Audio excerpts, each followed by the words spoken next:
Good evening, everyone. The June 20th, 2023 Poquoson City School Board meeting is called to order. And I'll be the one to lead us through the pledge and the moment of silence now, so we'll all stand for the pledge. To the flag of the United States of America and to the republic for which it stands, one nation, under God, indivisible, with liberty and justice for all.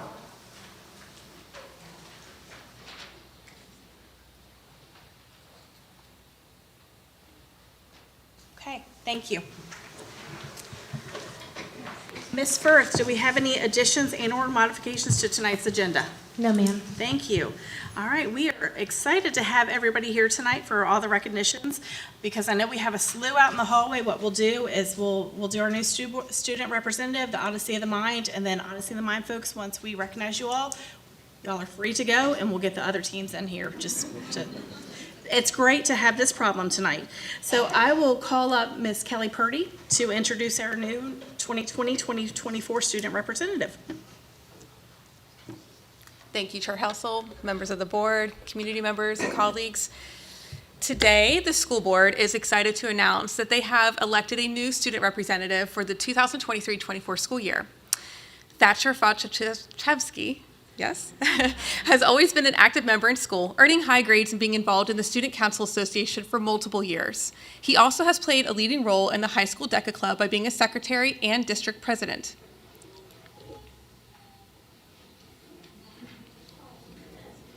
You can see that Thatcher is a well-rounded young man who enjoys golf and fishing, and we find that after speaking with him once, you will find that he has a great presentation and communication skills. All these attributes will serve him well next year as he takes on this new role as a student representative.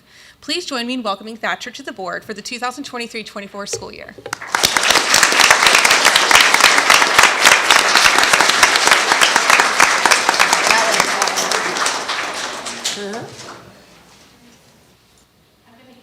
Take it back.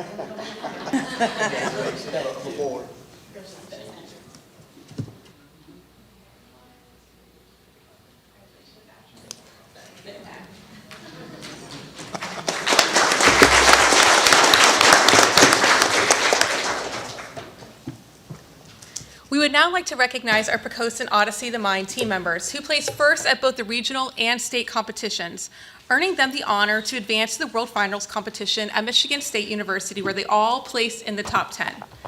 The three teams all competed in the balsa wood structure problem, which necessitated balance, support, and additional hidden components, which were then later revealed, all using thin wood and glue.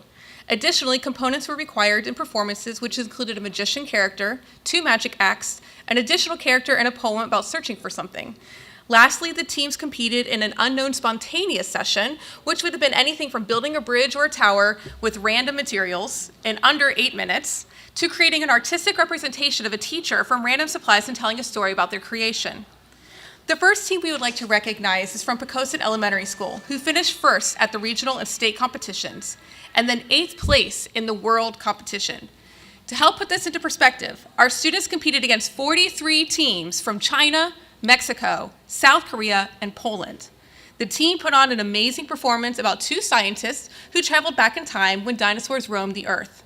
They handmade their dinosaur characters using seeds and leaves from magnolia tree, and even crafted a 3D dinosaur from corrugated cardboard and recycled materials. This was their first year for all of our OMers in that team, and we are so proud of them and can't wait to see how they continue to grow. Please join us up front. I'll call one at a time. Caleb Watson. Elizabeth Salick. Lillian Schuler. Is Lillian here? No? Okay. Oh, yes, if you could stay up here, please. Yep. Lindsay Jordan. Oh, wait, no. Must not be here either. Don't confuse me now. Sorry. Lila McAdams. Margaret Emmett.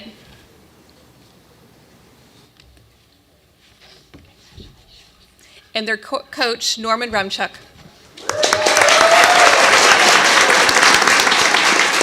We also have coaches Jason Norville and Emily McAdams. We missed find yours. Yeah, we'll find yours and get that to you. I'm just making sure I didn't pass it up real quickly.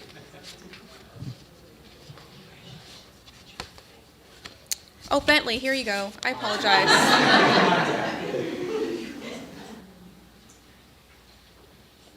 Actually, can you guys take one big step forward? Yeah, that way your faces aren't. Thank you. 1, 2, 3, cheese. Congratulations again.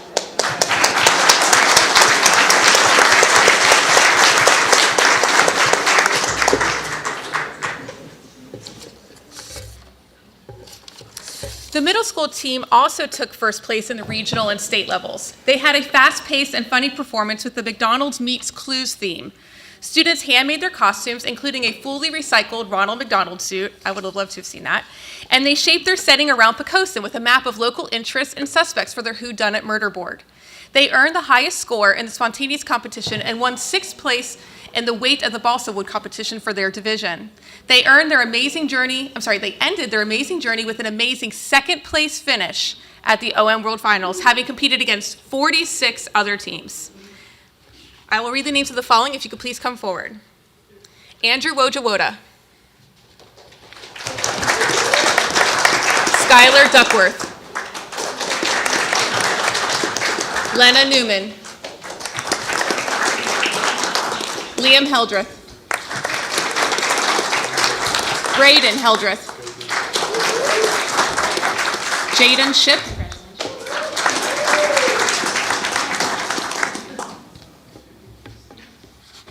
Jackson Dykstra.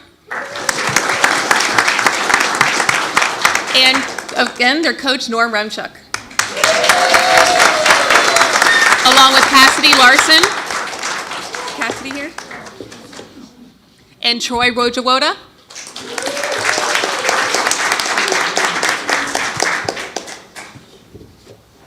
And Jason Norville. Oh wait, that's for the next one. Sorry, Jason. Is that Cassidy? Yes. Yes. She's stuck in there. Can we do a little bit of a set forward again? Mr. Remchuk's very tall. And I'm not.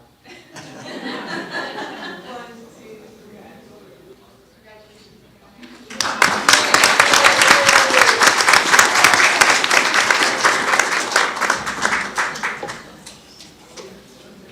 Now for the high school team.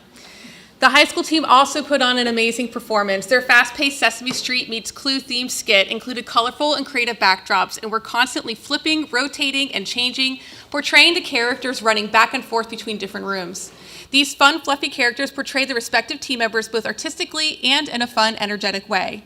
The team earned the 2nd highest score in the spontaneous category and the 6th highest score for balsa wood in their division, with a final placement of 3rd in the world.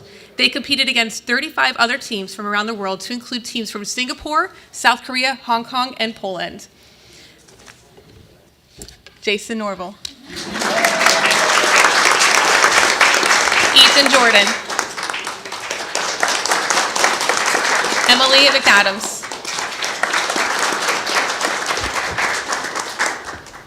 Cassidy Larson. Bo Baggett. Charlie Libby. Ella Clark. And again, Mr. Remchuk. Heather Good.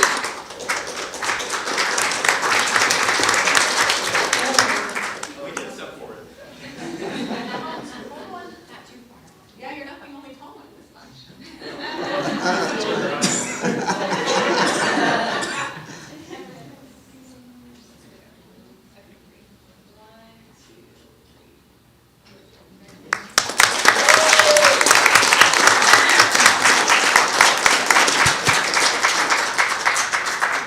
I actually wanted to ask Coach Remchuk to wait for just one moment. I would like to take a moment of your time to publicly thank Mr. Remchuk for his unending dedication to our teams throughout the years.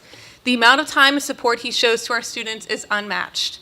He has given countless hours and has built incredible relationships with our students. He teaches them life lessons such as collaboration adaptation, resilience, along with positive and productive communication skills. And these skills are all crucial during the various competitions, which we all know will translate into the real world. So he's helping to set up our students for success one at a time. Thank you, Mr. Remchuk, for your 20 years of service as the coach of the Odyssey of the Mind Poquoson teams.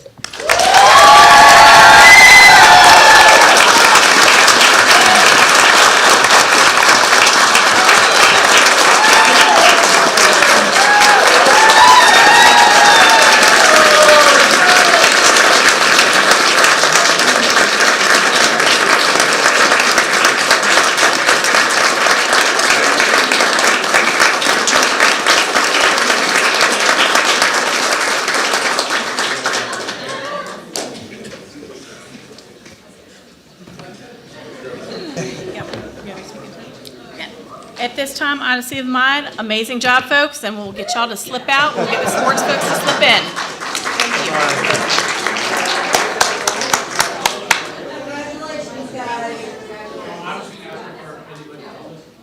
You're welcome to stay. Is that okay? Thank you. Yeah. Hey, Sherry. Thank you. Bye. Stay right here. Do what we gotta do.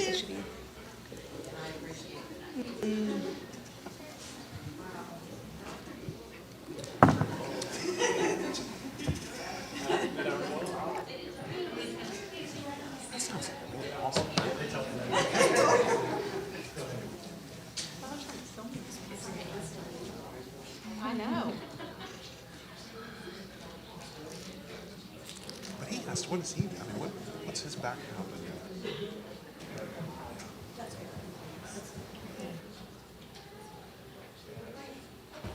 It's kind of like a.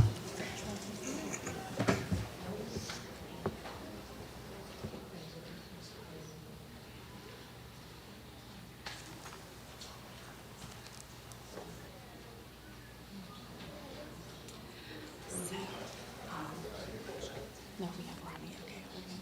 Nope. Okay.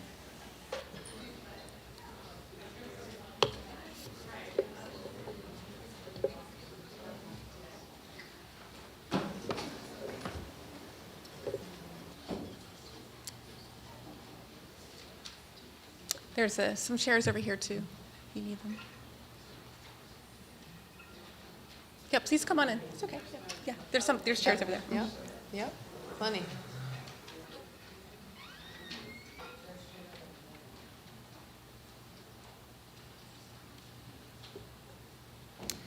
Okay, we'll get ready for round two. Last month, Poquoson High School was awarded the Blue Ribbon Award by the Virginia Music Educators Association. The VMEA Blue Ribbon Award is the highest award given to schools' music programs in Virginia and recognizes achieved excellence in band and choral performances. All disciplines in a school must achieve a rating of superior at assessments to qualify.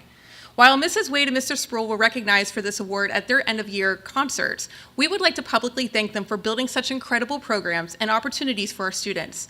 They are the reason for this award, and we are incredibly grateful. Please join me in congratulating Mr. Sproul and Mrs. Wade on this state recognition.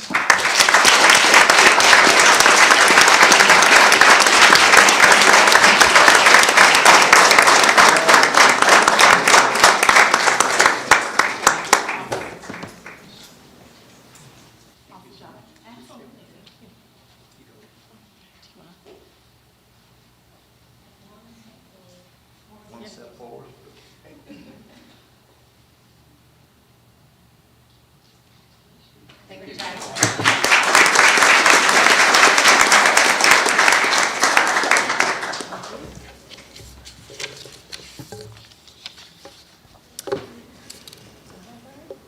We're going to move now on to the Islander Award, which is an accolade for those who go above and beyond in our division. This award is not limited to one per school, especially as we have nominations for those who do not serve one building, but rather the division as a whole. They are often staff members who have a servant heart, want the absolute best for our students, and are highly respected amongst their coworkers.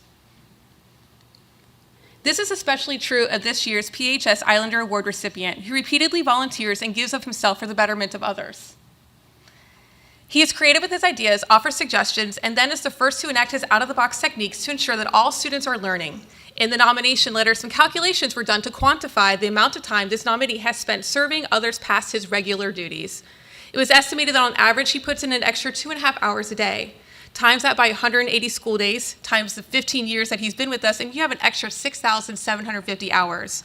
Then if you work backwards, that's an extra 5 school years that Mr. Fry has given to the students and faculty of Poquoson High School, and we are very grateful for his service. He was not able to join us, but we can give him a round of recognition anyway.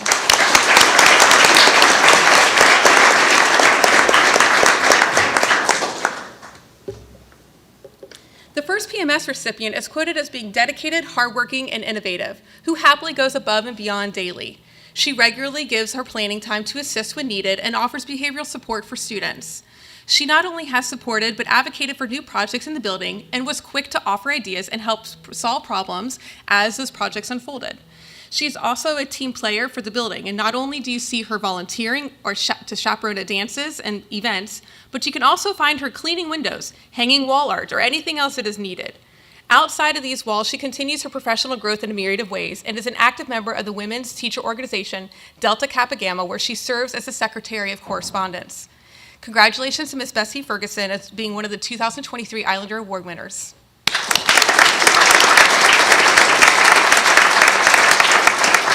And she also is not able to be with us this evening. The next PMS recipient has been noted as someone who is the first to arrive in the morning and the last to leave in the afternoon. Always with a pleasant disposition, this staff member has built relationships not just with his colleagues, but also with all students. You can often find him captivating them with a story or a silly jest, and has been frequently heard telling students to improvise, adapt, and overcome. A true role model for students, this person provides assistance while also anticipating roadblocks students might face, and searches for ways to communicate those needs in various classrooms, and has even scaffolded independence in the lunchroom for students, which we all know can be very overwhelming. The nomination letter for this recipient says that Poquoson Middle School is a better place with him here, and we could not agree more. Please join me in congratulating Mr. Charlie Wolf on being the winner of the 2023 Islander Award.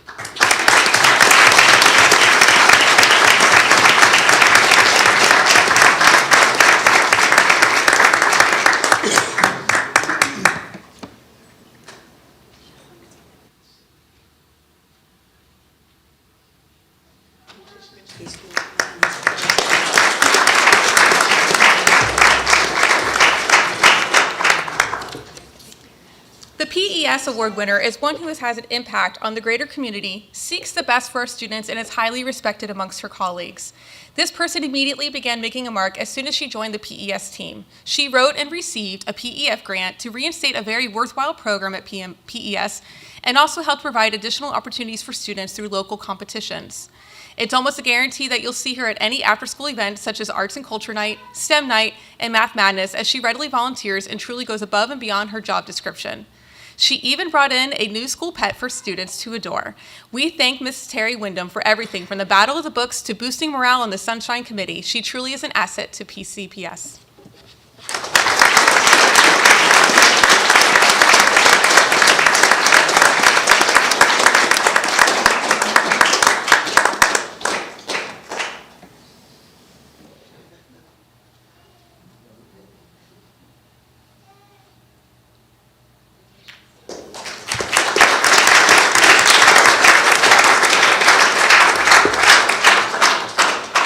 Poquoson Primary School also had 2 winners this year, and the first one is someone who has settled in nicely to the Poquoson Primary family and is always willing to lend a hand and find solutions. She treats each student with respect and is quoted as someone who loves our children fiercely. She looks for ways to help make our staff stay brighter and is a force of positivity. She has stepped up to help with bus routes and is also engaged in the community as the president of the Langley Spouses Club. Congratulations to Mrs. Heather Boyer as one of the 2023 Islander Award recipients.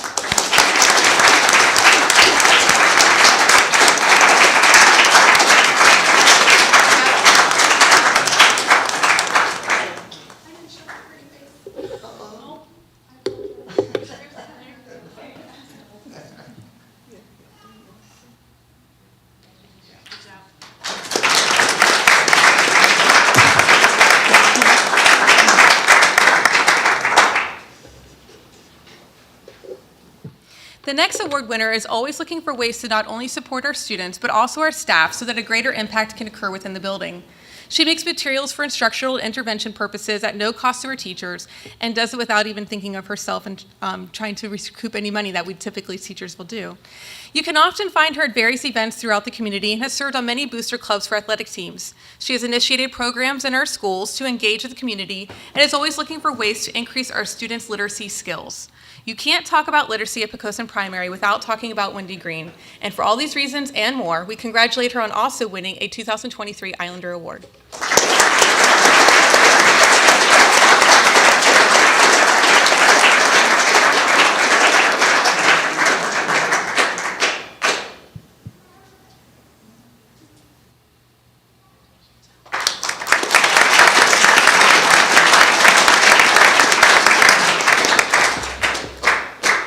The VDOE has begun a new program that is similar to that of Teacher of the Year, but now recognizes classified staff members.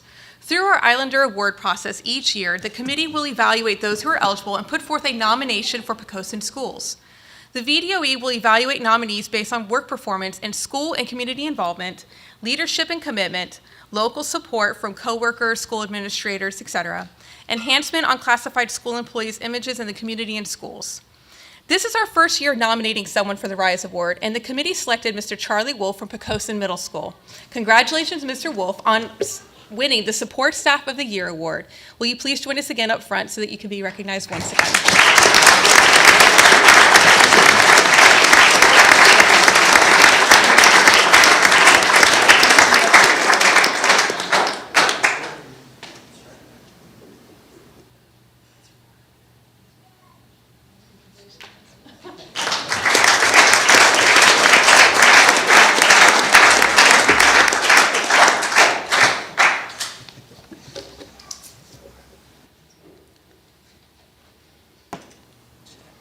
We'd first like to recognize Cole Weissman, who joined track for the first time this year. He did well during indoor track, but really took off during outdoor track this spring.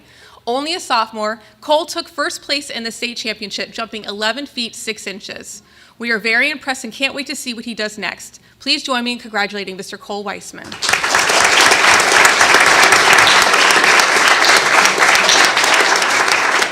It looks as though he's unable to be with us today.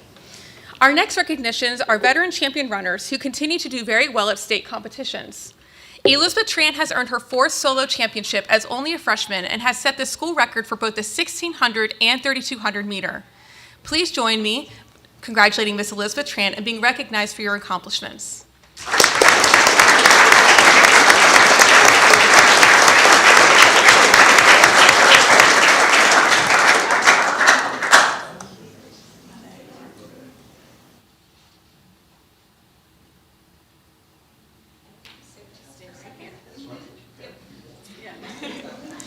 I'd also like for AJ Jones, Libby Harper, and Zoe Kreisman to join us up front.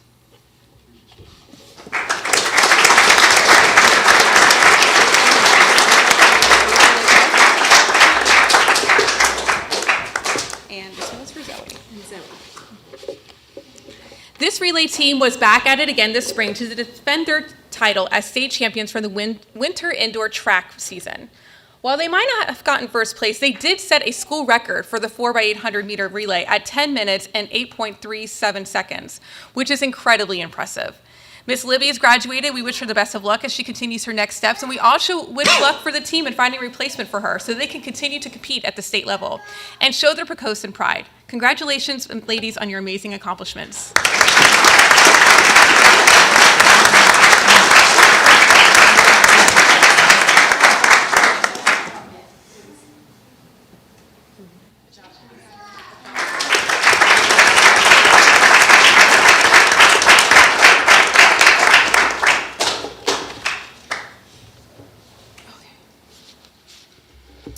For the 3rd year in a row, Poquoson Varsity Baseball earned the title of regional champions and once again made it to the state competition, where they battled hard and received the runner-up title for Class 2 with a final record of 19-7-1.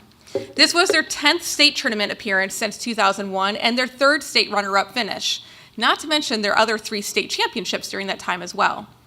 Their recent trip to Salem, Virginia was not only monumental because of the competition, but also because 4 of our seniors graduated on the field since they were about 4 hours away on the night of graduation. This is a very special time for them, and we thank all the players, families, coaches, and community for an incredible season. Please join me up front as I call your name.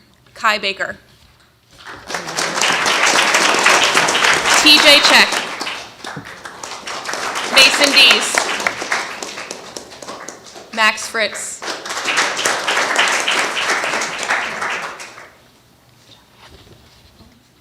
Dan Galakak.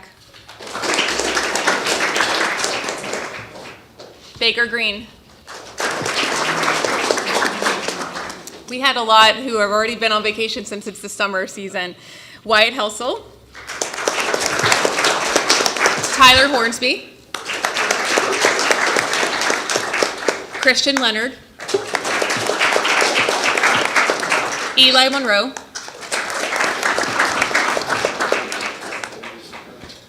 Connor McDaniels.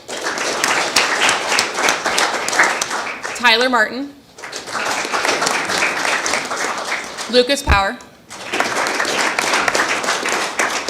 Lucas Rylith. David Rose. Dan Sperling. Aiden True. Eli Tyndall. Weston Watson. Head coach Kenny Bennett. Assistant coach Ronnie Bradshaw. Assistant coach Mike Tyndall.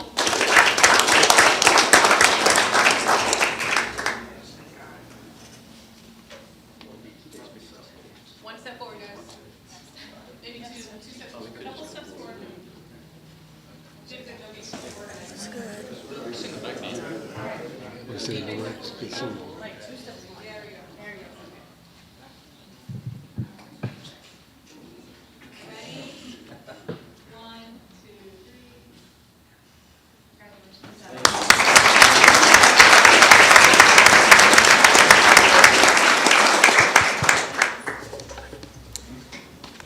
And now moving on to ladies tennis. The PHS Lady Islander tennis team finished their regular season with a record of 10-4, with 2 of their losses against the 2021-22 Class 3 and 4 state champions. The team finished 4th in the Bay Rivers District. As they advanced in postseason play, the ladies won all of their regional postseason matches with a score of 5-0, including finals for a 3rd consecutive year against Randolph Henry. The team also won their semifinals and quarterfinal state matches with the score. With the score of 5-0. I thought I was being repetitive, but I am being repetitive. They placed 2nd in the Class 2 finals in a tightly contested match against Marion Senior High with a score of 5-2. This was the 2nd time in 3 years the ladies have been to state finals. That team consisted of, and I'll call your names if you could come forward. Meredith Woodruff, Jr., Sarah Litton, Jr. Sarah's not with us today. Madison Wyatt, sophomore. Sophie Young, senior. Kate Lee is a senior. Karen Lee is a sophomore. Ava Cook, senior. Anybody else? I'll just read the names. The rest are not here. We can still clap for them. Charlie Libby. Alyssa Voigt. Emma Esposito. Shelby Moore. Angel de Guzman. Anna Henley. Lillian Powell. Peyton Bradley. And then Coach Daniel Litton. Is he with us today? Assistant Coach Ellis Woodruff. Assistant Coach Shannon Verstinen. And then Assistant Coach John Aguirre.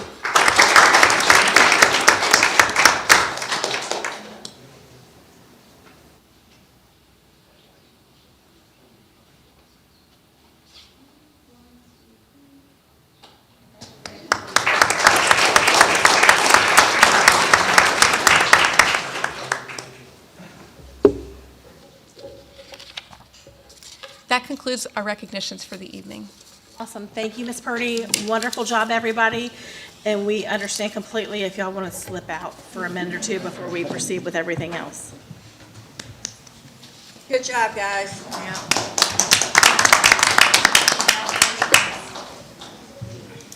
Good job, Wendy. Good job, Wendy. Way to go. Hey, David, how are you, man? Well done. Good job.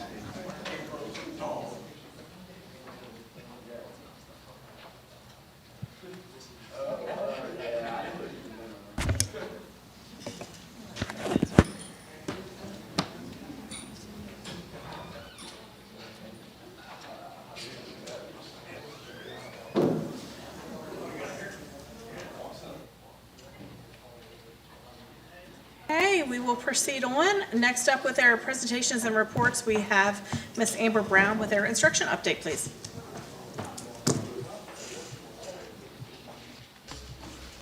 All right. Good evening, Chair Helsel, Vice Chair Goodale, and our amazing Poquoson families and community. Tonight, I will be providing instructional updates on our VTSS implementation, our school board policy updates, revisions to our PCPS Code of Conduct, and then our Poquoson City Schools ESSA grant application for entitlement grants. But we'll begin first with VTSS.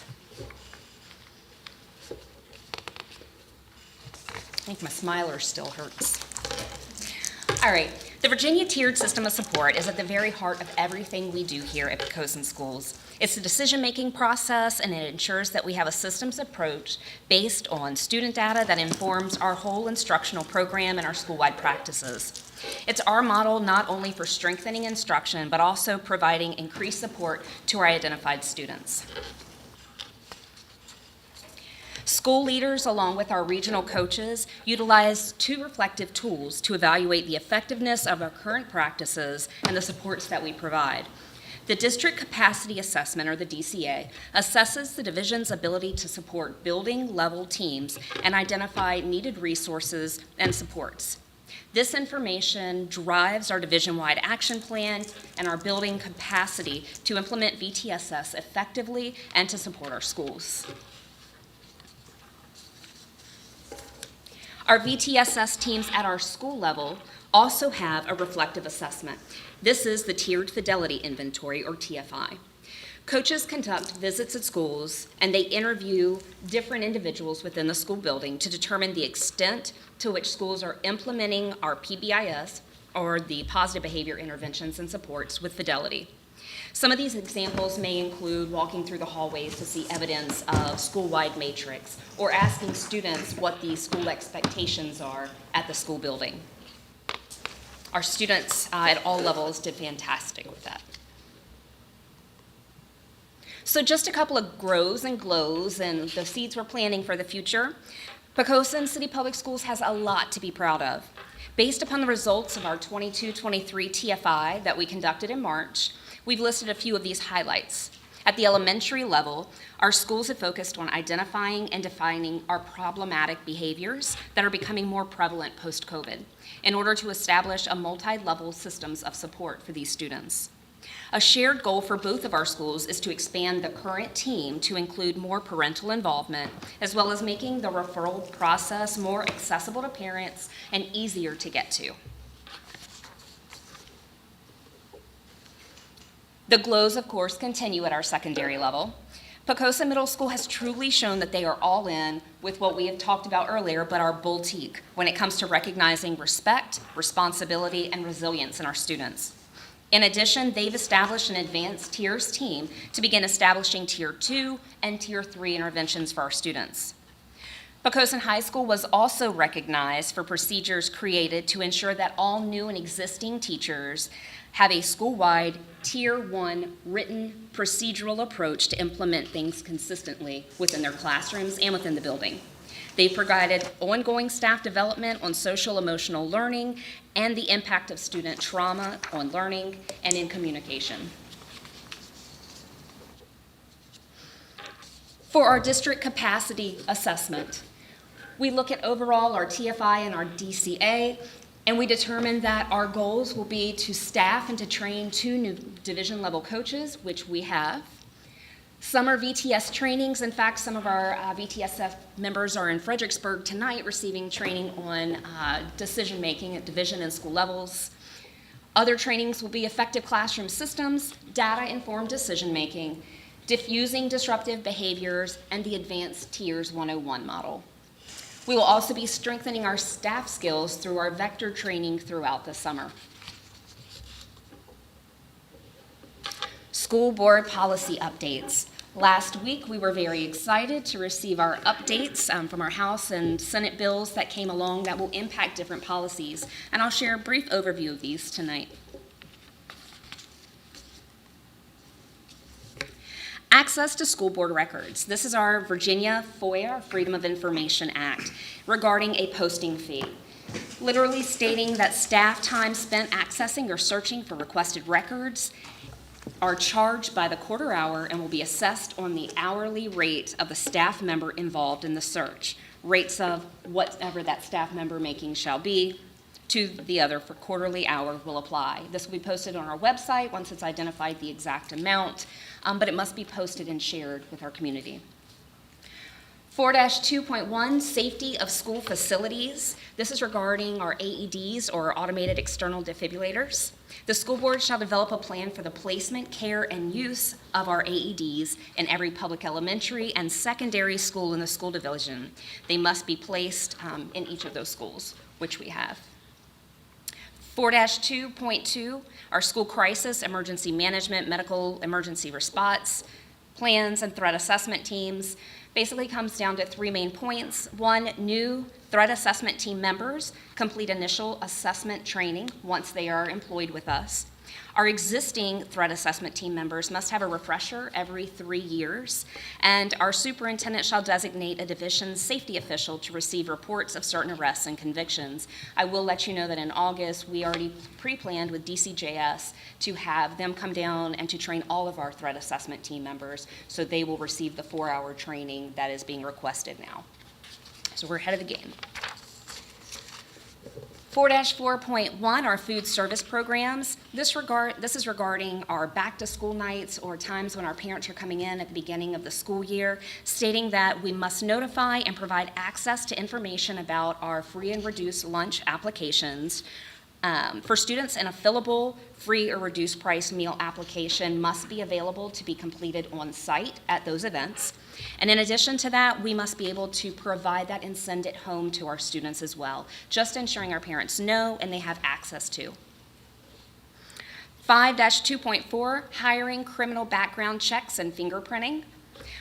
The only addition to this is school boards may not employ anyone who has been convicted of a barrier crime in subsection A, or any offense involving sexual molestation, physical or sexual abuse, rape of a child, and the new language that states, or the solicitation of any of such offenses.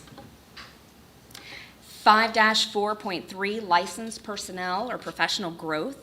This is involving our staff development, that no teacher shall be required to participate more frequently than once every 5 years in training related to 22.1-279.6, that's subsection A3, 22.1-19.1, and 22.1-292.1. Basically, those are our annual trainings that go over our violations of testing security, the guidelines for testing security that teachers love so very much before they are before they give us SOL assessments. So this was a win for them as well.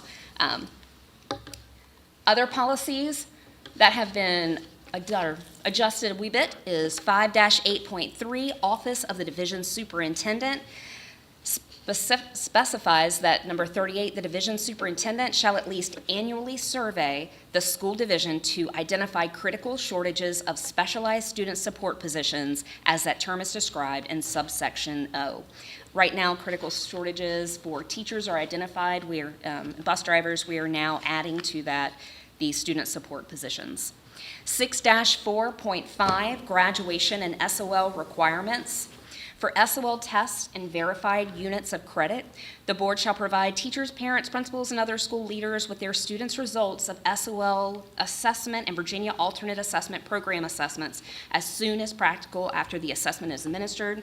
This year, we ensured that our teachers created another line in their handbook immediately after the assessments were given. It was non-graded, but parents were able to go in and view their grades and also view their SOL assessment scores, so they'd have that immediate notification. Second part of that regarding graduation requirements simply states that school boards now must provide guidance from the department to parents of students with disabilities regarding the applied studies diploma and the limitation of receiving an applied studies diploma. Whenever the annual IEP meeting comes up, grades 3 through 12, when there's curriculum or statewide assessment decisions being made. I promise these are going to end at some point. All right, 6-5.1, school counseling programs. For school counselors, as it relates to staff time, the terms direct counseling and program planning and school support are defined for the purpose and provision that the law requires each school counselor to spend at least 80% of their time during normal school hours in the direct counseling of individual students or groups. We already do that in Poquoson, and we already are aware of the 80%. However, they also clarify that 20% of the time, because that's good math, can be spent during the normal school hours on program planning and support. Parental notification 7-3.2, this is with student and parents' rights and responsibilities. The change in here includes a designee, the school principal or his designee shall notify parents of any student who violates a school board policy or the compulsory school attendance requirement. When such a violation, instead of could, it is now likely to result in the student's suspension or the filing of a court petition, whether or not the school administration has imposed a disciplinary action or filed a petition. All right, rounding the bend, admissions. This is a policy that we in Poquoson have amended.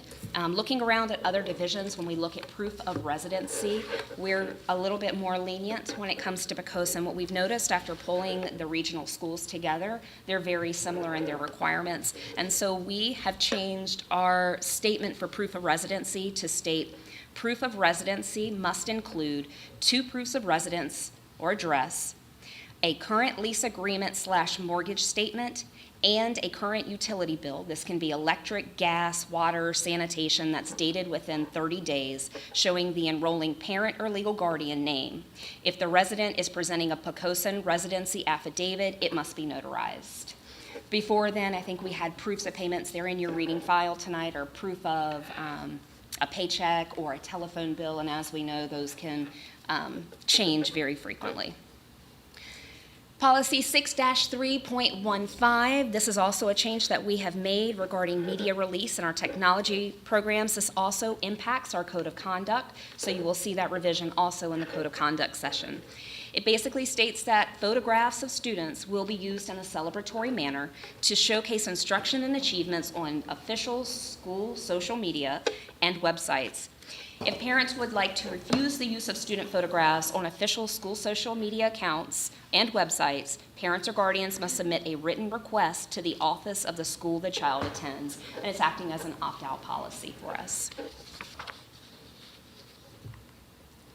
That was the rest of our policy changes. We're going to kind of move on to our code of conduct now. Regarding our code of conduct, what you will notice is changes reflected here are what we just discussed in our policies that would push for a change, and also any type of name changes, date changes, school calendar changes that are reflected. You have a copy of those also in your packet tonight. So the proposed changes to our code of conduct will be the media release that we have reviewed, basically the celebratory photos and the opt-out. The attendance policy that you will notice, and the attendance policy simply states that for students for an excused absence, our excused absences will be the 10 days from a parent note. We wanted to make sure that everything was very clear and everything was the same with each of the schools within our division, so that was more for consistency's sake. Parental notification regarding bullying. That was also House Bill and Senate Bill. House Bill 1592 and Senate Bill 1072. While these did not impact our school policy, they are going to impact our code of conduct. The change indicates that the principal of each school or his designee must notify the parent of any student who is involved in alleged bullying incidents within 24 hours of learning of this alleged incident. So originally it was a 5-day span, if you recall. They have now tightened that so that a parent must be notified within 24 hours of any alleged incident. And last but certainly not least is our Every Student Succeeds Act. Every year at this time in June, we come before you because we have an annual grant that needs to be approved by our school board so we can progress in the, so we can progress in order to get some money from federal government. We're seeking approval of the Every Student Succeeds Act. It's a consolidated grant application for the 23-24 school year. ESSA, of course, was approved in December of 2015, and it was reauthorizing the 50-year-old Elementary and Secondary Education Act. Our application is including a request for continued Title I, Title II, and Title IV funds. In addition to that, we are also asking for approval for our application for our Title III funds, and that's through the Language Instruction for English Learners and Immigrant Students statewide consortium application. So,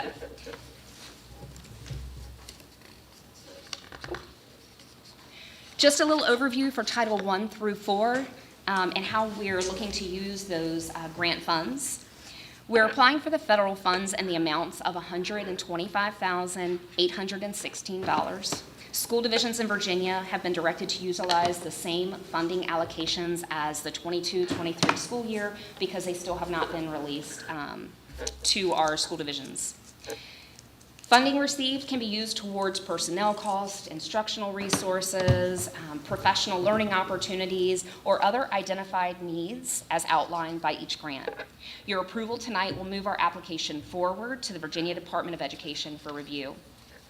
Title I operates under a targeted assistance model in Poquoson. What that means is there's two options. You can have a school-wide option or you can have targeted assistance. School-wide provides supports to the entire school, and in that case, your teachers within the entire school must be certified, professionally licensed, no provisional licensure, and a couple other kind of strings that we have to meet. Targeted assistance means that the individuals with whom we work, those providing the services directly, must be certified, licensed, and meet all of the different requirements. So that is why we have, and I think we have always utilized the targeted assistance model in Poquoson. Our Title I funds can assist students who are classified as homeless and those that are in need. Poquoson Elementary School is the only PCPS school that is currently qualified for a Title I Part A funding. Annually updated census data accounts for 97% of the total Title I Part A funding formula. The remainder of the formula that's used for funding comes from our state reported counts of students who are in local institutions, neglected, homeless, those who are publicly supported by foster homes, and those that are receiving assistance from TANF or SNAP or other federal support programs. PCPS is also required to set aside a portion of our funds to support homeless students in grades K through 12, not just those that are identified at Poquoson Elementary School.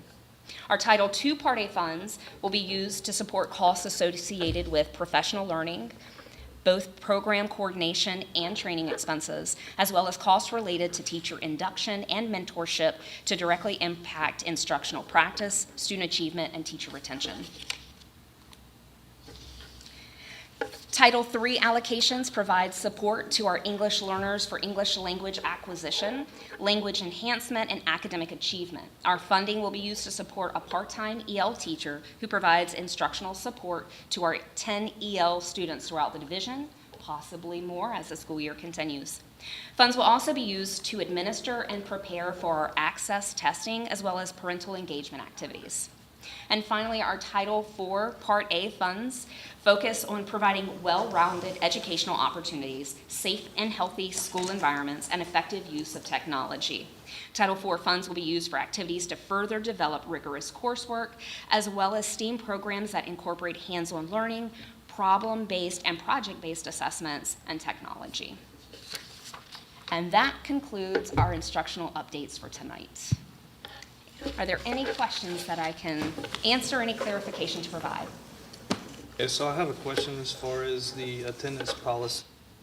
It says, if a student accumulates excessive 10 absences, a physician's note may be required by the building following additional absences. So we also approved a policy this year for VHSL, approved sports and stuff like that. Is that going to count towards this, or is this separate? How is that going to work? Does it conflict with it? There's no conflict in that. All we did was, we had some schools using one number of days to then ask for a medical note, and other schools using a different number of days. Not sure why that's been the case in Poquoson. All we did was change it to the same number of days so that all four schools are consistent. Doesn't conflict with anything we've been doing in the past. The challenge without getting in a very detailed conversation, attendance is a challenge everywhere, always. And you're trying to encourage kids to come to school regularly, but you don't want them to come to school sick. So in Virginia, there's this fine line between encouraging consistent attendance and also not encouraging kids to come to school sick.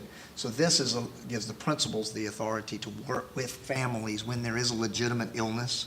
We have kids that, have very serious illnesses that require them to miss a lot of school. We don't want to penalize those students. What we're trying to do is work with those students.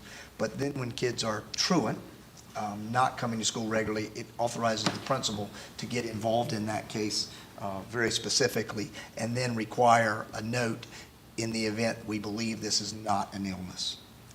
That's all this change, this two-sentence change in our attendance policy. Other than that, there's a very arduous process that our staff goes through. We send letters at 3, 5, 10 days with absences. And then we go to a process where we bring a committee together when students are truant. I joked about this my whole career. I would love to take out a loan to pay somebody a lot of money to find an attendance policy that actually works. They're very challenging. And in Virginia, we also get rated through the accreditation and accountability process on poor attendance. If a school does not meet a certain attendance, and that does not exclude excused absences, which is something the Virginia Association of School Superintendents and your organization, the School Boards Association, has been fighting for years. But we thought we were making some headway this year in the General Assembly and have not seen that happen yet. But something we will continue to campaign for, to not penalize students who are legitimately ill. Very focused on those folks that are skipping school. Sorry for the long answer, but it's. Sorry. And then I have another question. So, Mr. Tillett, you and I had a conversation as far as Narcan. Mm-hmm. I brought this up because of the AED. Can we also include language in the policy about Narcan? Yeah, we've researched that extensively, and we don't actually need a policy for Narcan. We'll be coming to you in the August meeting with our nurses presenting our plan for Narcan. We're going to order those over the summer, have those ready for first day of school. It's just a medical, like any other medical thing we buy in our schools to provide. We've checked this all out. It doesn't actually require the board to have a policy to utilize Narcan in the schools. Our SROs already carry it. We're now just going to provide some product for our nurses. And they're going to come and talk with you about how they feel about it. They're very excited about it. We were planning to have that for this meeting, but since it's such a lengthy meeting and we didn't actually need it until August, we thought we'd make that report to you folks in the August meeting. But we will have at least two, we're looking at 2 or 3 prescriptions of Narcan for each building, just to have it in supplement to the what the SROs already carry. And back to the, I'll say this for my report. Any other questions? I have one more question.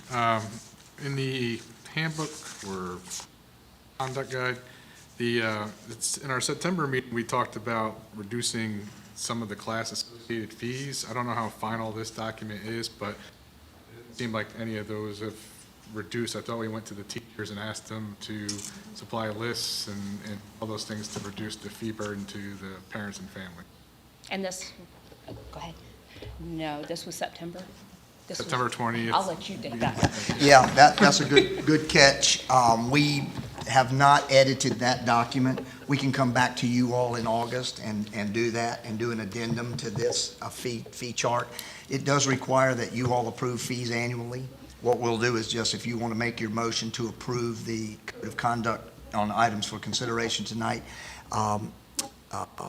without approving the fee chart, we'll bring that back to you with those edits in August. Good catch. So we were only going to eliminate supplies, right? Right, some of the Supplies. club fees and that stuff was staying, was materials. like, Material and you know, supplies. The teachers were asked to Yeah, give us okay. their wish I list. and- remember, yeah. And just as a follow-up on that, we have made significant orders already to order those supplies early so that we can utilize surplus funds from this year. You know, as you're used to, we pull into June 30th, and then whatever's left has to be sent back to the city, and then we get it back in carryover funding in November-ish. So we're trying to order those forward, that extensive list of supplies and materials that our teachers have asked for through the budget process. And just one thing I caught, wasn't mentioned in your presentation, but on 5-4.7, looks like the teachers are now going to be evaluated for cultural competency. Can you do you have any background on that? Yes, good question. That is part of General Assembly action last year. We went ahead and added it as we were instructed. So on the teacher evaluation process, standard number, I don't remember what number it is, 7. Standard 7 is cultural competence. So we have been evaluating through the teacher evaluation process for a year now, cultural competence. And it's general to look at the instruction to make sure that teachers are sensitive to cultural issues.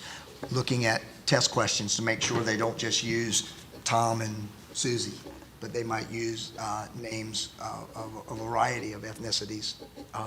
Just simple things like that, and we're working through that process as we train our teachers to do that as a growth instrument. Not ever, I'm going to get you no penalty, but as we grow our teachers to be very sensitive to cultural issues. Thanks. Okay, thank you all. Thank you. And next, we have Ms. Tracy Spence with her finance update, please.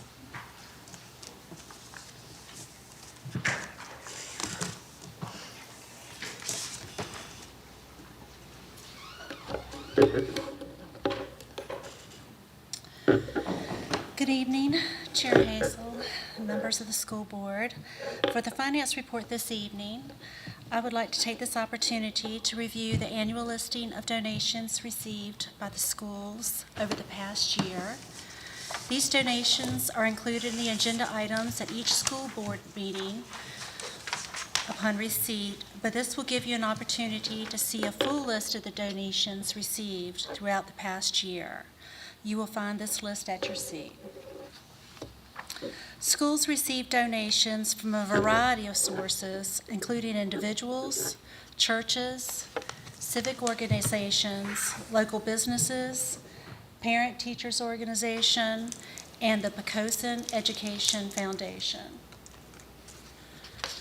These donations have been provided for a variety of uses, including classroom supplies and equipment, supplies for the course department, support for the Odyssey of the Mind competition, athletic teams, the Poquoson Veteran Project, as well as the Poquoson Sailing Team. There was also a number of staff and teacher appreciation items provided this year. I don't know what happened there. Well, sorry. The chart didn't go up. But this year, the schools received $36,928 in donations. If the chart had come up, it would show that Poquoson Education Foundation provided $10,482, or 28%, which was primarily used for Odyssey of the Mind. In addition, the Martin family provided $10,000 that represented a 1926 piano that was valued at $10,000 in memory of Miss Martin. In addition, various individuals had provided almost $4,000 worth of donations that was used for a variety of purposes. Bright funds were estimated at about $3,500 that was provided.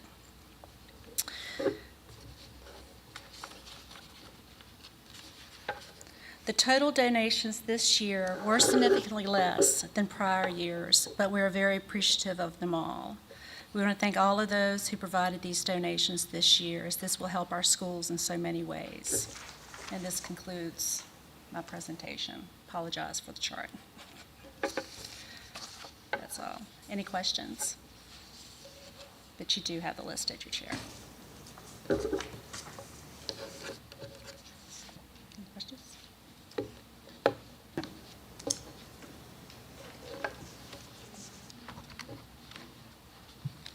That's it. Thank you. And I think Mr. Tillett is going to give us the operations update this evening.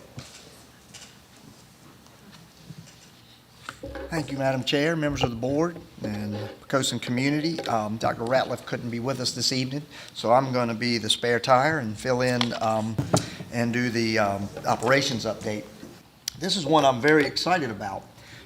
We submitted a grant some months ago to the Department of Criminal Justice for security officers. You'll remember in our workshop with the City Council, one of the council members mentioned who has some involvement in law enforcement, the comprehensive approach to school security. And another layer beyond school resource officers is security officers that have a different role, primarily policing the school for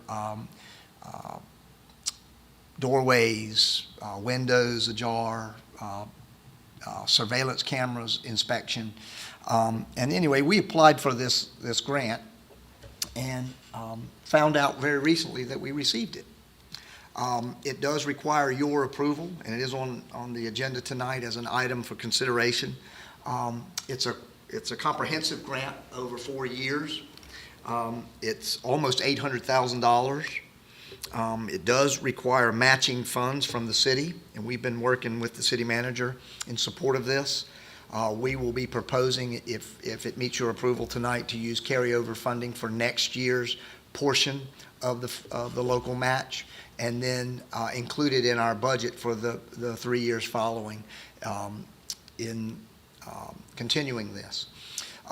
The grant is able to be renewed after the 4 years. We will continue to apply, again, if it meets your approval. But it is exciting news, and it would provide a school security officer for each of our 4 schools. They would be conducting surveillance of school buildings, grounds, and activities throughout the day, patrol hallways, stairwells, restrooms, parking areas, check windows, doors, and entrances to secure the building throughout the day, help monitor the main entrance, greet visitors, screen and sign in visitors, help to deter admittance of unauthorized persons to the premises, assist in escorting unauthorized persons from the premises, report suspicious conditions or disturbances to the administration, work with disruptive students, help to minimize physical confrontations, monitor closed-circuit televisions, cameras throughout the day, and supervise students during lunch, and assist the SRO. Now, it is not meant to supplant the SRO process. That is a very specific program. It's just to be a support to our schools. So I'm here to entertain any questions before I move on to the summer projects related to that grant. It is slated for you to consider tonight. If you decide you want to kick it down the road and talk about it some more, you can do that. But the process for hiring in this market is going to be a challenge. It is a part-time job, 29 and a half hours weekly. And the salary will be set within that range, a maximum of $46,000, but that would be including FICA and at the high end of the range based on years of experience. And again, we work with the Justice Department through that process. Questions? Yes, sir. So, since this wouldn't be under the police department, the school board would have to create the policies that instruct that security officer what to do and, you know, how to assist and stuff like that, Absolutely. right? They would be our employee for the 4-year grant cycle. We would treat them like all of our other employees, but we would be devising protocol for what they would do during the day. That list that we just provided is the list that was included in the grant application as typical security officer responsibilities. So we used that as our premise as we applied for the grant. So that's the general list of the kind of duties they would be doing. But of course, they would follow all of our school employee policies and procedures.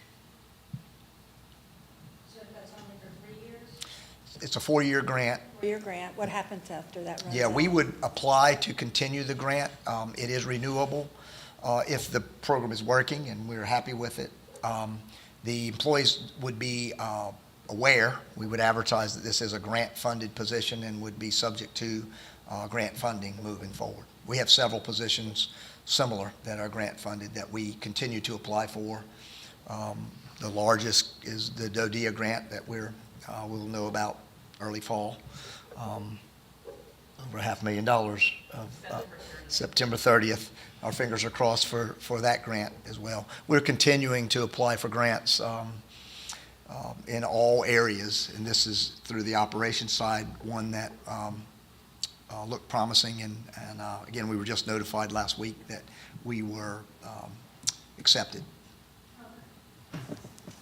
As far as training, is that paid for through the grant, or how's that gonna work? Yeah, it's, the training would be paid for through the grant, and we would depend on our local police department to make sure that our security officers follow the lead of our SROs, who are our chief security officers.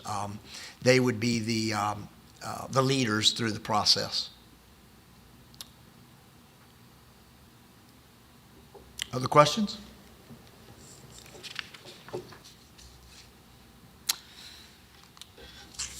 Hearing none, I'm just going to go through very quickly a list of summer projects. Some of these projects you're well aware of.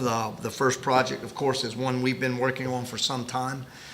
It's already started. If you've driven by the primary school, you'll see a lot of tractor trailers with equipment. The HVAC system install replacement started over the weekend, and the roof process will start immediately afterwards. So the goal, and we've been assured that both projects will be complete before our first teacher work day in August. So they're working feverishly to get both of those projects that you all have been approving along the way throughout this process. Parking lots are going to be restriped at the middle school and the elementary school and the primary school. Athletic field audio installation that you all approved at a meeting a few meetings ago. The softball field audio installation that you approved last meeting will take place this summer. Field scoreboard installation will be complete. Digital mapping of all the schools, that process is underway. Very exciting technology there.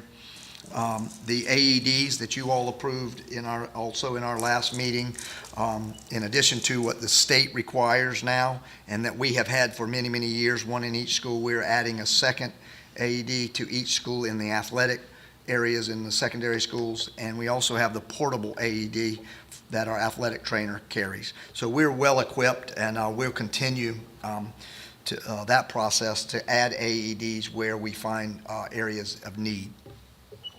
We're going to add the A-phone system at the elementary school.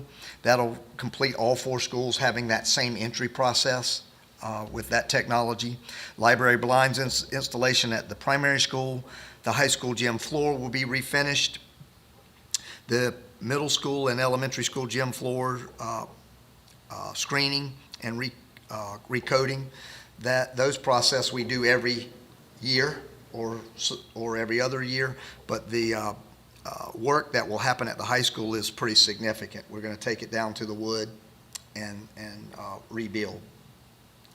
The sidewalk repair and redesign at the middle school, remember we've discussed that. There were several areas during the construction process that were not included, and we're tearing out those old sections, and it'll be a complete new loop around the middle school. We're excited about that as well. And the handicap accessible playground equipment that we have ordered will be installed over the summer, so we're excited about that as well. And of course, the painting and routine maintenance that happens every summer. Any questions about summer work? Thank you. Thank you, Mr. Tillett. Ms. Firth, is there any public comment tonight? Yes, we have one, Jennifer Herget, 146 Cardinal Lane. Before you make a comment, I just have a statement to read really quick. The Poquoson School Board welcomes public comment during regular meetings. School board members do not respond to public comment during a meeting. All comments should address a matter related to Poquoson Public Schools. The school board will not hear public comment that involves an individual student-related matter, the disclosure of which would violate applicable confidentiality requirements. The school board expects that each speaker will be courteous, modeling for students how one can respectfully disagree with others' views. Speakers will address their comments to the entire school board and not to one individual board member, nor to the superintendent, a staff member, or the audience. Speakers are encouraged not to engage in personal attacks. Speakers will present their comments from the podium, and to follow school board policy, the time allotted to speakers shall be 3 minutes. Thank you for allowing me to speak. I'm Jennifer. I'm a mother and a grandmother. Is anyone here aware of the Pfizer documents for the COVID-19 vaccine? I've personally spoken with 5 doctors and they were unaware. The FDA tried to have the documents sealed for 75 years until 2096. A Texas judge ordered the release and the first set came out on March 1st, 2022. There are 9 pages of adverse reactions that were known by February 28, 2021, over 2 years ago. Within these 9 pages, there are approximately 40 autoimmune diseases. Should your immune system be compromised, your body can't protect itself properly. Has anyone here heard about the hepatitis outbreak in children last year? There are 6 different types of hepatitis in these 9 pages. Not being talked about is shingles, also called herpes zoster. I know of 8 people that have gotten shingles. 2 of them are in their 20s, and doctors said it was because of stress, but the doctors have not been given this information. This normally occurs in people over 50. There are over 50 types of herpes in these 9 pages. To find this in the full document, go to www.phmpt.org,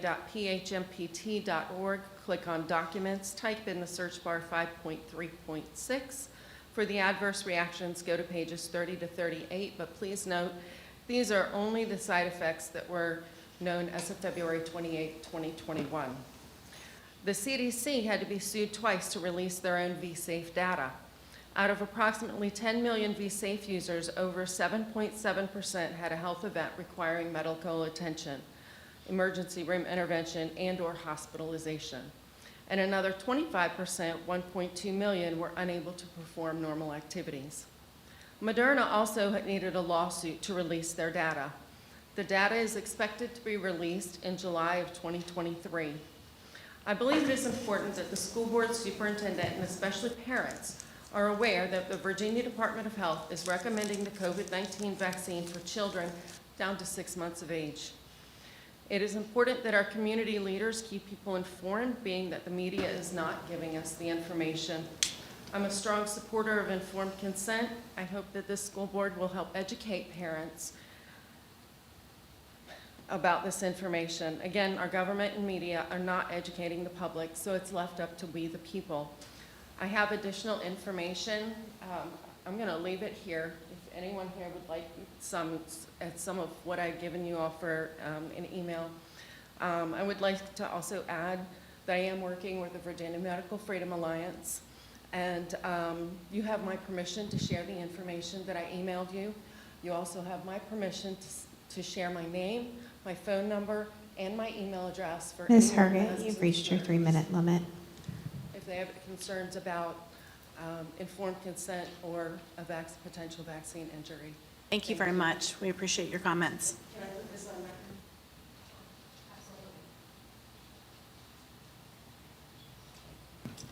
Okay, moving on, I will ask Dr. Goodale to read our consent agenda for us. In our consent agenda, we have approval of financial reports. Item B, authorization to change appropriation and accept and expend funds in accordance with attached request. Item C, approval of personnel action. Item D, approval of minutes in May regular meeting, work session, and special closed meeting. Item E, authorization of appointment of student representative of school board year 23-24. Thatcher, let me try it, Vasuwiski? Wachusewski. Work on that, thank you. And item F, approval of FY24 Unified Pay Plan update. Thank you very much. Do I have a motion to approve the consent agenda as read? Motion to approve the consent agenda as read. Comments? Okay, Ms. Frith, would you please call for the vote? Mr. Ingram. Aye. Ms. Martin. Aye. Ms. Everett. Aye. Dr. Burbidge. Aye. Vice Chair Goodell. Aye. Chair Hessel. Aye. Motion passes. Vote is 6-0. Thank you very much. Okay, under the other matters for consideration, there's a few of these, their first reading that we're going to go ahead and pass tonight, just because they all impact school year for next year, and we don't have a July meeting, so our next meeting is August meeting. For the policy ones, which are D and E and J, for when we motion those, we need to say motion for a combined motion to waive and approve. So waive the second reading and approve. Right. And so what we'll do is we'll do the motion, the second, and then if we have any additional questions, I know Ms.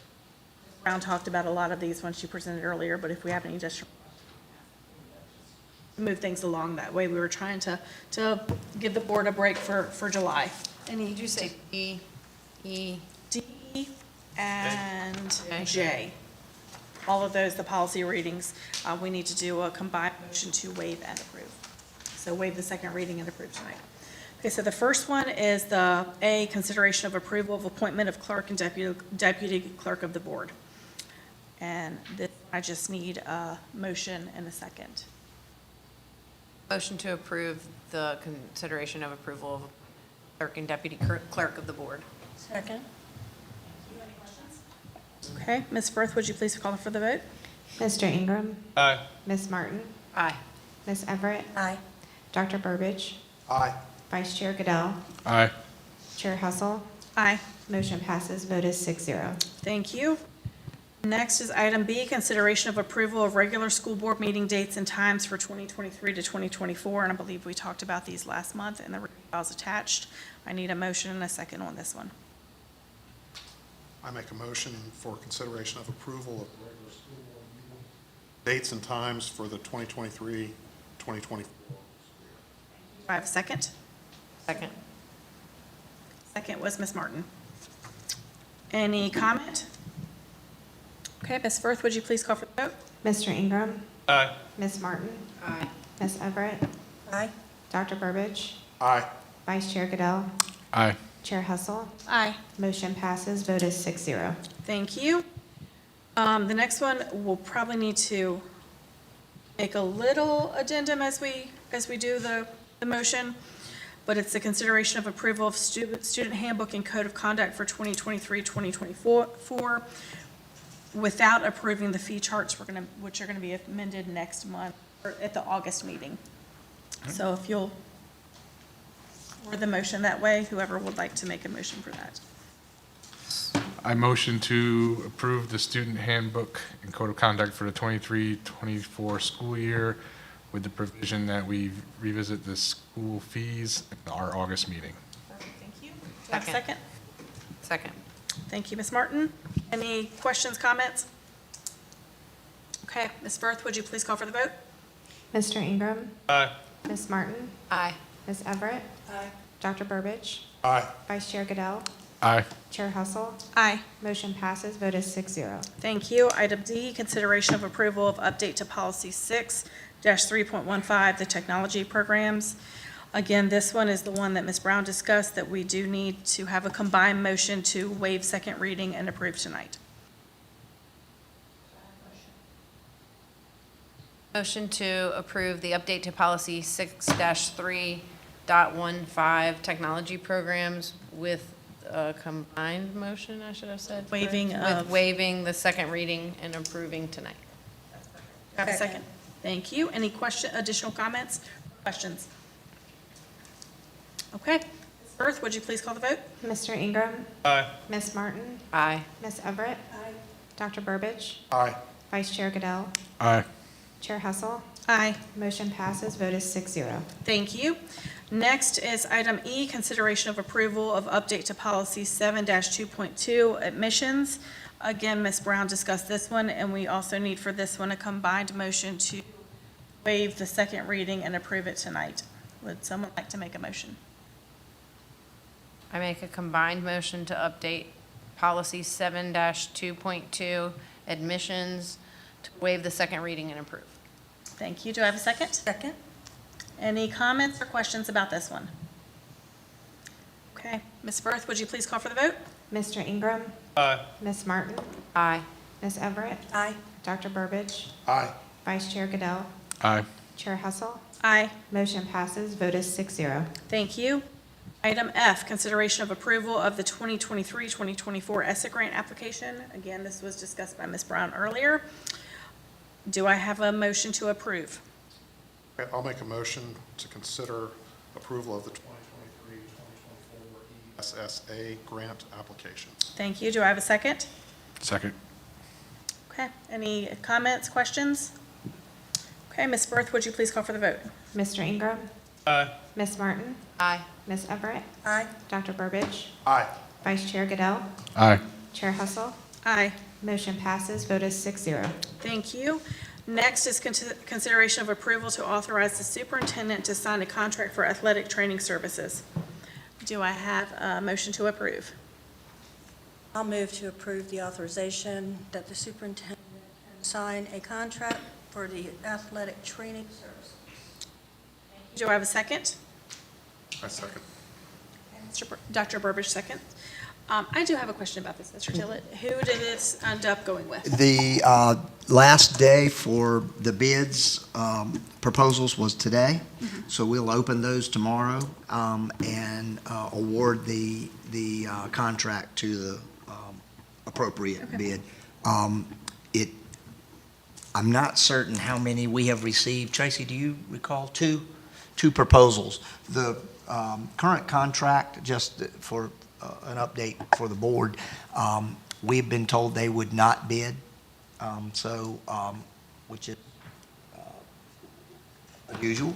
So we will be probably using a new vendor. Did they give you any reason? I had heard that they didn't, we open it up for bid and they don't tell us unless they bid, we don't have any communication with them unless they bid. But we were told that they were kind of pulling out of that business regionally. One of the other larger school divisions in the area that had used them for years, as we have, went with another vendor. And I think it wasn't cost effective to just serve a small school division like Poquoson. We only have one athletic program, would be my guess. But I kind of heard that through the grapevine. I'm not really certain for sure. Good question. Any other questions? Okay, Ms. Firth, would you please call for the vote for item G? Mr. Ingram, Aye. Ms. Martin, Aye. Ms. Everett, Aye. Dr. Burbidge, Aye. Vice Chair Goodell, Aye. Chair Hustle. Aye. Motion passes, vote is 6-0. Thank you. Item H, consideration of approval to authorize the superintendent to sign a contract for non-medical temporary staffing services with Allied Instructional Services LLC. Do I have a motion? Motion to authorize the superintendent to sign a contract for non-medical temporary staffing services with Allied Instructional Services, LLC. Second. Questions about this one? Is this a contract renewal, or is this new? It's a contract renewal. Okay. Yeah, it just ran out, and we have used the same service for quite a few years. Been very happy with them. Okay, Ms. Firth, would you please call for the vote? Mr. Ingram, Aye. Ms. Martin, Aye. Ms. Everett, Aye. Dr. Burbidge, Aye. Vice Chair Goodell, Aye. Chair Hessel. Aye. Motion passes, vote is 6-0. Thank you. Next is item I, consideration of approval to accept the SSO grant as awarded by the DCJS, as just discussed by Mr. Tillett. Do I have a motion to approve this grant, the SSO grant? I make a motion for consideration of approval to accept the SSO grant as awarded by the DCJS. Thank you. Do I have a second? Second. Any additional questions? Ms. Firth, would you please call for the vote? Mr. Ingram, Aye. Ms. Martin, Aye. Ms. Everett, Aye. Dr. Burbidge, Aye. Vice Chair Goodell, Aye. Chair Hessel. Aye. Motion passes, vote is 6-0. Thank you. Last one. Item J, consideration of approval of moving first reading of changes to policy manual to second reading. Make a motion for the consideration of approval, moving first reading of the changes to the policy manual to the second reading. Thank you. Do I have a second? Second. Any questions? Okay. Ms. Firth, would you please call for the vote? Mr. Ingram, Aye. Ms. Martin, Aye. Ms. Everett, Aye. Dr. Burbidge, Aye. Vice Chair Goodell, Aye. Chair Hessel. Aye. Motion passes, vote is 6-0. Thank you very much. Next up, we have communications and/or other matters by school board and/or superintendent, and I will start with Mr. Tillett. Yes, I would first like to welcome Thatcher. He and I had an opportunity to meet today, and I'm already impressed with this young man. So the two board members who were part of that selection committee did a fabulous job. I know that's tough because all the applicants are extraordinary, but he's an impressive young man. Looking really forward to working with him on this board. We're going to get some good insight and good feedback about what the kids like and want and need. So welcome. And I would like to reserve a comment at the end after we go around, if I may, but I don't want to steal any thunder. Absolutely. Thank you. Ms. Chairwoman, may I go last? Gosh, y'all are killing me, sure. Okay. Thatcher, I think tonight you get a break, so be prepared in August to be able to give a report out, which all the principals will give you something, but welcome to the board. I'm sure you'll do an amazing job, and enjoy your parking spot. Thank you. Definite perk. Mr. Ingram. Yeah, welcome, Thatcher. I'm not even going to attempt to pronounce your last name, at least for right now. Fine. Want to congratulate the Odyssey of the Minds for all the endeavors contests and you know, competing. That is an awesome opportunity right there. Blue Ribbon awardees, congratulations. The Islander awardees, congratulations. Sports teams, the track broke plenty of school records. That's an awesome opportunity right there. Girls tennis and baseball, congratulations to all them. And congratulations to all the graduates for this year. And just thank all the teachers and staff and students for an amazing year, and looking forward to an awesome next year. Thank you. Thank you. Ms. Martin. Yes. I'll go first. First, let me say congratulations to the team of people that we recognize today. Of note, I'd like to recognize Mr. Remchuk. 60 years of service, 20 years of service to our students is pretty remarkable, and the work that they do and the things that they learn are irreplaceable. So, it takes a big heart and a lot of knowledge to accomplish the things that he's accomplished with the groups of kids that he does it with. We're very blessed and lucky to have somebody like him in our community that will do such things and donate their time, for our children's betterment.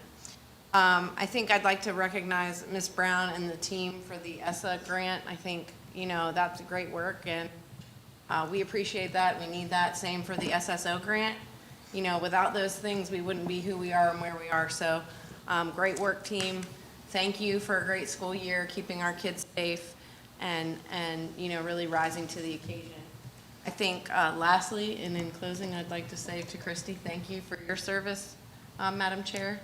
We definitely appreciate all that you've done for our students and our city, and we wouldn't be who we are without you. So thank you. Dr. Burbidge. I think I'm next. First of all, I'd like to congratulate Thatcher. Looking forward to working with you the next school year. I expect great things from you, and I'm sure you're going to do well.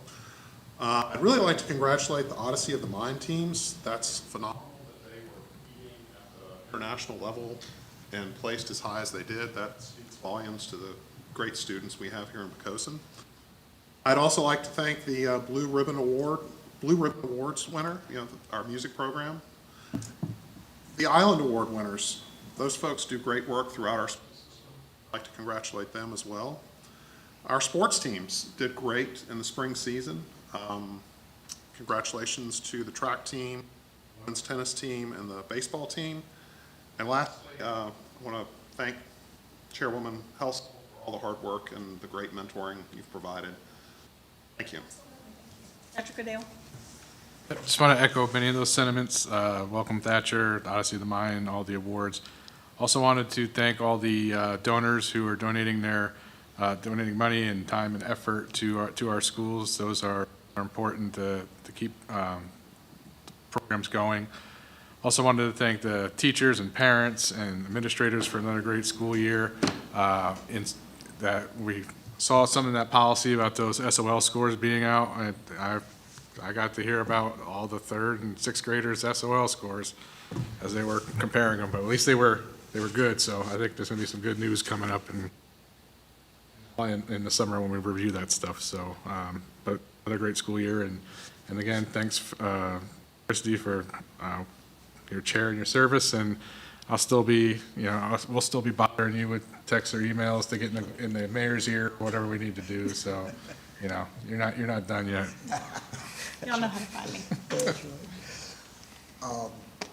Well, you get to go Are last. y'all gonna fight? Oh, no, I'm really last, but. I can't. You can't go. No, okay, so today, as of June 30th, I will be resigning from the board.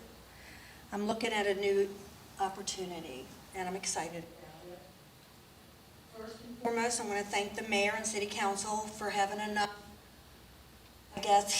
trust in me to put me on this board. I would have never thought they would. I know them. So there's that. But I do thank them profusely. I thank all the administrators for showing up at every meeting. I know your board, and I'm sorry. The ITRTs for broadcasting, you do a phenomenal job, just so you know. April, again, she's like my babysitter, and I adore you. Thank you so much for helping me. Let's see. I want to thank the board for their outstanding guidance and friendship that time that I've been here. You guys are awesome, and I will spread the news. I want to thank every teacher and para in our division. I want them to know that they really do matter. They really do matter, and I'm hoping they're watching on the screen because they're not here. But they really do matter, and when we go back in a work session, we're talking about helping the teachers, and we're helping paras and actually all staff in the building. And I think there's a misconception out there, and I heard it recently, that we listen to everything that the superintendent gives us. That is not true. We all have one vote, and he will tell you we don't always agree. So I want that to be out there in the public. So if you do have a concern, talk to them, because you do matter. All of you matter. Let's see. Mr. Tillett, I don't even know how to begin with you. I know when I first came on the board that I scared you a little bit when I would speak. Because what comes up comes out, but it's always honesty. And I want to thank you for allowing that. You have been so gracious to me.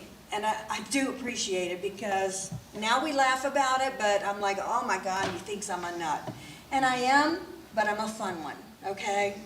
So thank you so very much for taking all of my calls, walking me through a lot of law stuff that I don't know. I don't pretend to know.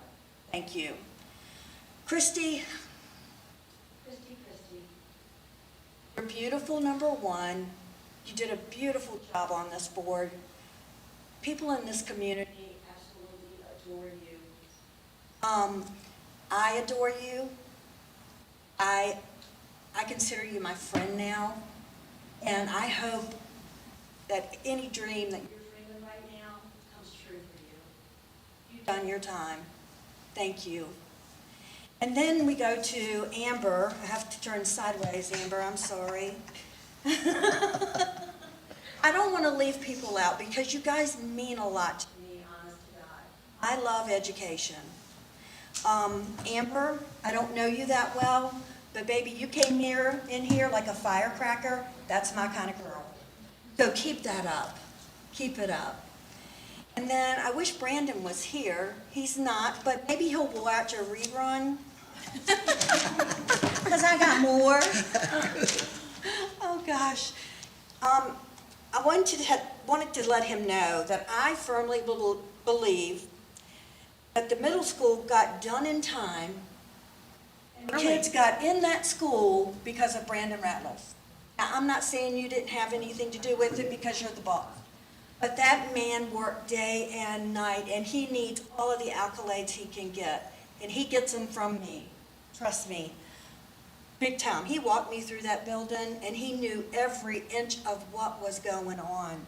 And I admire that. And good on you for putting him on that, because that was phenomenal. Kelly, I don't know what your position title is, but I'm going to tell you this.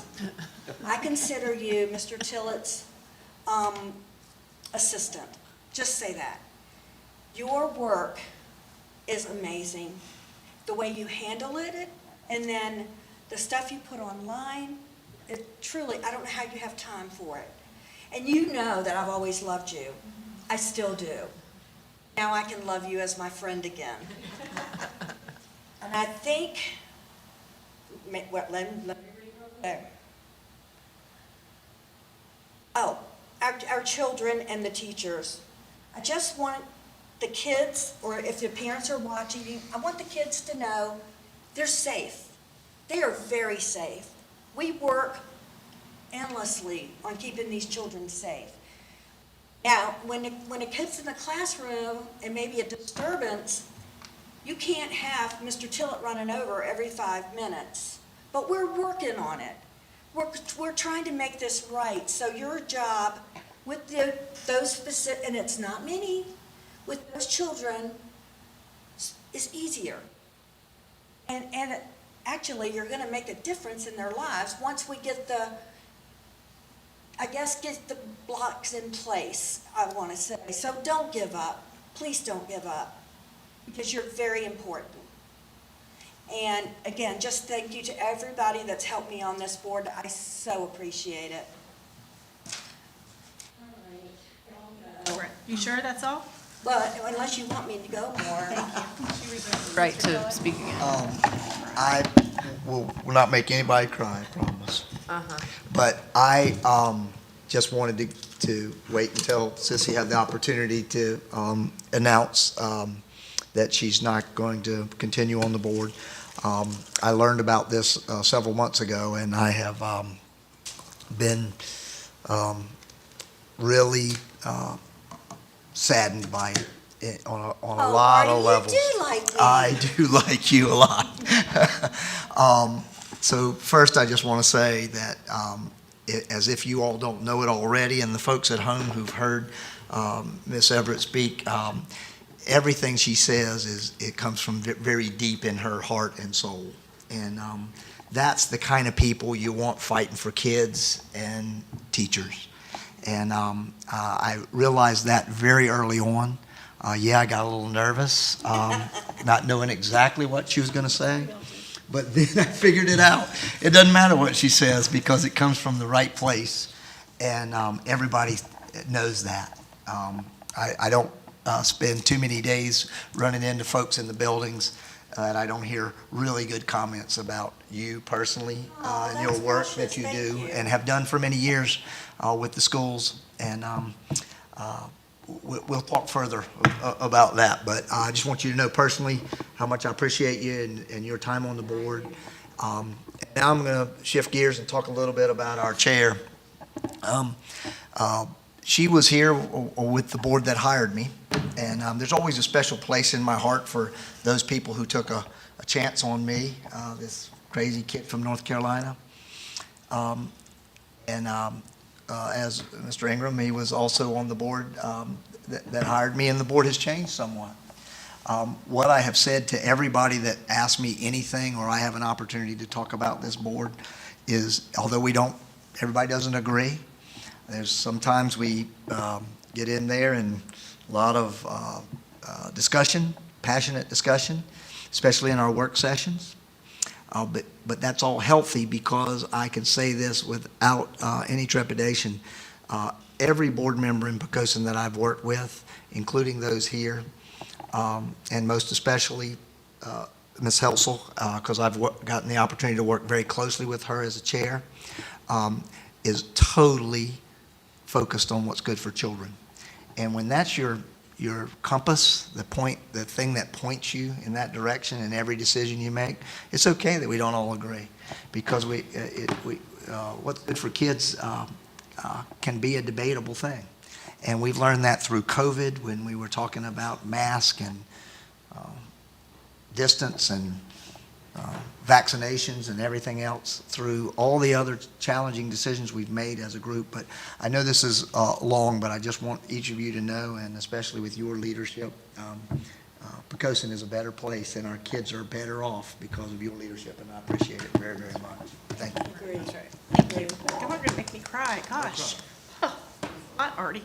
Gosh, I honestly could not say, what any of you have said tonight. It's been perfect. Sissy, I didn't write a whole page like you did, or 2 pages. But me. I know you. You're right. I'm just off the cuff. So, to your point, Artie, when I wanted to come on the board years ago, I wanted to make a difference. And I feel that I have, and it's been an honor to serve. This is the end of my 2nd term, so thank you all for everything, and I am always around and have another kid to get through. So That's right. Avery's still here. Yep, I'll still be bugging you. I'll just Good. call you directly now, Absolutely. all the time. So y'all get ready for me. He's gonna be sure he has All our of your number. numbers. That's right. So with that in mind, it's been an honor to serve with you all, and I trust that you're in great hands in the future. And you know where to find me, and you never know what happens in the future. So, Ms. Firth, do we have any material for board review tonight? No, ma'am. Okay, so with that in mind, we're going to adjourn, and we have a open Quick meeting. work session. Yep. We are going back they've allowed us to go back in the conference room, Well, that was nice of them. which is nice. Thank you so much. We